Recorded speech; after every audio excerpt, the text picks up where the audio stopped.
पुढची जळगावमधली एक मोठी बातमी आहे, कारण जळगाव शहरामध्ये मोकाट कुत्र्यांची दहशत वाढली आहे आणि एका दिवसामध्ये तब्बल 34 जणांवरती या कुत्र्यांनी हल्ला केलाय आणि त्यांना जखमी केलाय। जखमींमध्ये बालकांच्या सोबतच वृद्ध व्यक्तींचा समावेश आहे। या सगळ्यांवरती शासकीय वैद्यकीय महाविद्यालय आणि रुग्णालयामध्ये उपचार करण्यात आले। मोकाट कुत्र्यांमुळे नागरिकांमध्ये भीतीचं वातावरण आहे। महानगरपालिका प्रशासन मोकाट कुत्र्यांच्या बंदोबस्ताच्या संदर्भात उदासीन आहे। नागरिकांनी संताप व्यक्त केला।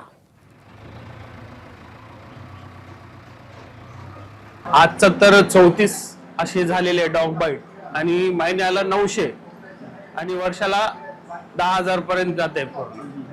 तर हे वाढतच चाललंय वारंवार। जे ओपन वाउंड असते त्याला स्वच्छ पाण्याने धुवावे आणि सरळ हॉस्पिटल गाठायचं।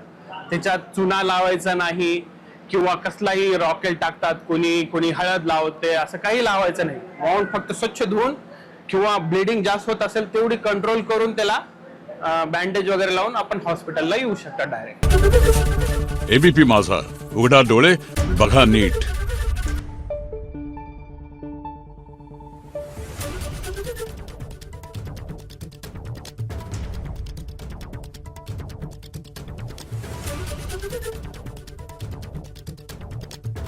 Thank you.